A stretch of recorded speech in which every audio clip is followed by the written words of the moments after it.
월급 통장은 0원이 되었는데 어떻게 매달 50만 원에 가까운 고지서가 날아올 수 있을까요?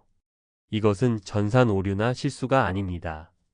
당신이 평생을 바쳐 이룩한 자산을 정조준해 아주 정교하게 계산된 청구서입니다. 잠시 후 월급이 사라지자마자 건강보험료가 하루아침에 4배로 뛰어오른 한 은퇴자의 기가 막힌 사연을 자세히 들여다볼 것입니다. 그리고 더 중요한 것은 이 재앙과도 같은 상황이 당신에게 닥치지 않도록 막을 수 있는 방법을 이야기할 것입니다. 문제의 시작은 아주 간단한 신분의 변화에서 비롯됩니다. 바로 은퇴와 동시에 수십 년간 익숙했던 직장가입자라는 이름표를 떼고 지역가입자라는 낯선 이름표를 달게 되는 것이죠. 마치 수십 년간 해오던 익숙한 경기 규칙이 하루아침에 완전히 바뀌어 버리는 것과 같습니다. 직장가입자일 때는 오직 월급, 즉 소득에 대해서만 보험료가 매겨졌고 그나마 절반은 회사가 받쳐주었습니다. 하지만 지역가입자가 되는 순간 그 보호막은 사라집니다. 이제부터는 보험료 100%가 온전히 나의 몫이 되며 계산 방식 자체가 송두리째 바뀝니다. 월급이 사라졌는데 보험료가 폭증하는 첫 번째 이유가 바로 여기에 있습니다. 그렇다면 바뀐 규칙에서 가장 무서운 공격수는 무엇일까요? 바로 내가 평생을 안식처라 믿었던 나의 집입니다. 성실하게 직장 생활을 마치고 은퇴한 박상현 씨의 이야기입니다. 그는 현역 시절 월 300만 원의 월급을 받으며 약 10만 원의 건강보험료를 냈습니다. 은퇴 후에는 소득이 없으니 보험료도 크게 줄어들 것이라 막연히 생각했죠. 하지만 몇 달 뒤 날아온 고지서에는 40만 원이라는 믿을 수 없는 숫자가 찍혀 있었습니다. 박상현 씨는 자신의 눈을 의심했습니다. 분명 컴퓨터 오류일 거라고, 뭔가 단단히 잘못되었을 거라고 생각했습니다. 그 숫자는 너무나 비현실적이었고 부당하게 느껴졌습니다. 한 언론사의 보도에 따르면 박상현 씨가 살고 있는 아파트와 과거에 상속받았던 작은 부동산이 보험료 폭탄의 진원지였습니다. 그의 평생 안식처였던 집이 어느새 그의 노후를 위협하는 가장 큰 부담이 된 것입니다. 이것은 결코 특별한 사례가 아닙니다. 소득이 한 푼도 없더라도 재산세 과세표 준액이 5억 원인 주택 한 채만 가지고 있어도 그 재산만으로 매달 17만 원이 훌쩍 넘는 보험료가 부과될 수 있는 것이 지금의 현실입니다. 여기에 또 하나의 배신이 더해집니다. 은퇴 후 유일한 희망이자 소득원이라 믿었던 연금입니다. 많은 분들이 노후의 버팀목이라 생각하는 국민연금이나 공무원연금 같은 공적연금 소득 역시 보험료 산정 대상에 포함됩니다. 정확히는 연금 수령액의 50%가 소득으로 잡힙니다. 예를 들어 매달 200만 원의 국민연금을 수령한다면 정부는 당신에게 매달 100만 원의 소득이 있는 것으로 간주하고 여기에 또 보험료를 부과하는 것입니다. 재산에 매겨진 보험료에 연금소득에 대한 보험료가 추가로 얹어지는 구조입니다. 과거에는 많은 분들이 자녀의 직장보험에 피부양자로 이름을 올려 보험료를 내지 않는 안전지대에 머물 수 있었습니다. 하지만 이제 그 안전지대는 허물어지고 있습니다. 평생 전업주부로 살아오며 보험료 걱정 없이 지내던 최은숙 씨의 경우입니다. 그녀는 당연히 아들의 직장보험 아래에서 계속 보호받을 수 있을 거라 믿었습니다. 하지만 강화된 피부양자 자격 기준이라는 절벽이 그녀를 기다리고 있었습니다.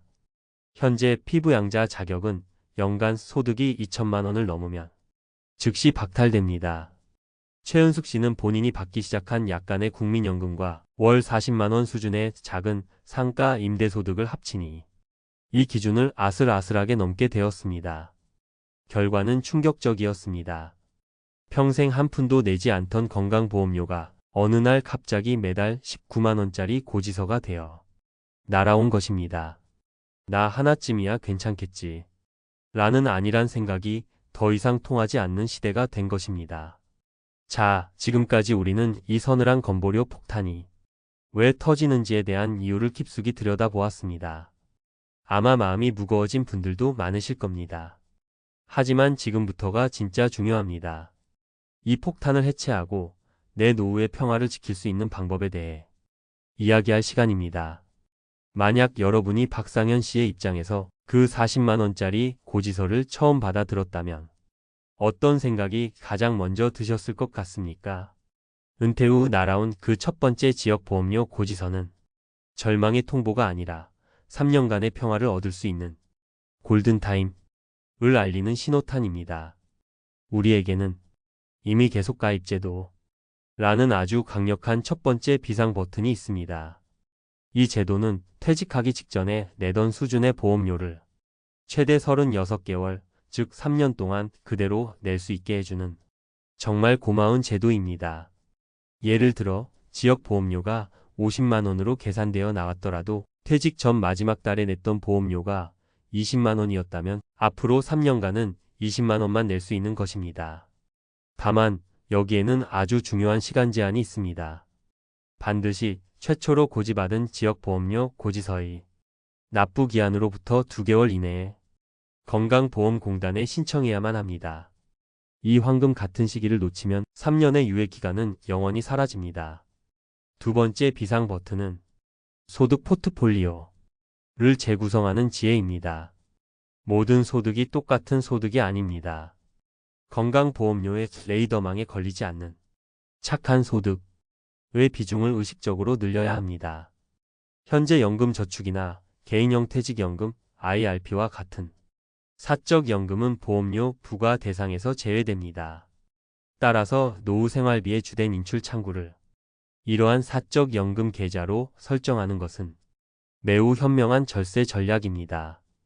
또한 이자와 배당 같은 금융소득은 연간 1,000만 원을 초과하는 순간 그 전체 금액이 부과 대상이 되므로 투자를 분산하여 이 한도를 넘지 않도록 관리하는 세심함이 필요합니다.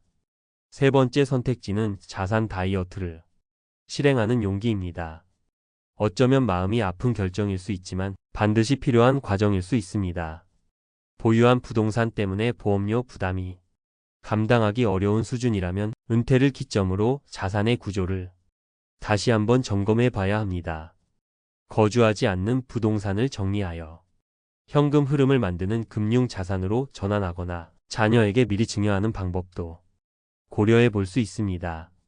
이는 단순히 보험료를 줄이는 차원을 넘어 묶여있는 자산을 유동성 있게 만들어 실제 노후 생활의 질을 높이는 중요한 과정입니다. 마지막으로 어쩌면 가장 확실한 방패막이 되어줄 네 번째 버튼은 바로 재취업입니다. 특히 자산이 많아 재산보험료를 피할 방법이 없는 분들에게는 가장 강력한 해법이 될 수 있습니다. 월 60시간 이상 근무하는 조건으로 직장에 다시 소속되어 직장 가입자 신분을 회복하는 것입니다. 그렇게 되면 내가 수십억 원의 부동산을 가지고 있더라도 건강보험료는 오직 새로 받는 월급에 대해서만 부과됩니다. 이것은 단순히 보험료를 피하기 위한 수단이 아니라 사회와 계속 연결되며 삶의 활력을 유지하는 긍정적인 선택이 될 수도 있습니다. 그리고 마지막으로 작은 희소식 하나를 전해드립니다. 2024년 2월부터 자동차에 부과되던 건강보험료는 이제 완전히 폐지되었습니다. 또한 재산보험료를 계산할 때 기본적으로 공제해주는 금액도 기존 5천만 원에서 1억 원으로 상향 조정되어 아주 약간이나마 부담을 덜게 되었다는 점도 기억해 두시면 좋겠습니다. 오늘 우리는 은퇴 후 많은 분들이 마주하는 건강보험료 폭탄의 실체와 그것을 해체할 수 있는 현실적인 방법들에 대해 알아보았습니다.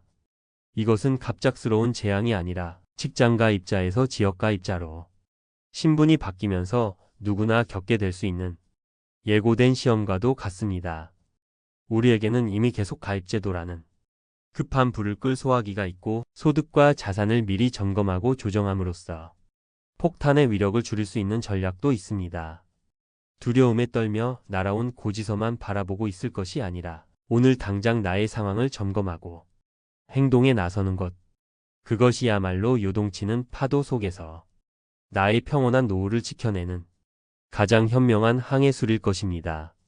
오늘 내용이 여러분의 든든한 노후 준비에 작은 등불이 되었기를 바랍니다. 이 이야기가 주변에 비슷한 고민을 하는 분들에게도 힘이 될 거라 생각하신다면 공유를 통해 지혜를 나눠주시길 부탁드립니다. 앞으로도 여러분의 인생 이막을 위한 현실적인 조언과 따뜻한 지혜를 나누고 싶으시다면 채널 구독과 좋아요, 알림 설정도 잊지 말아 주십시오. 여러분의 소중한 경험과 생각을 댓글로 남겨주시면 저뿐만 아니라 다른 많은 분들에게도 큰 용기와 도움이 될 것입니다.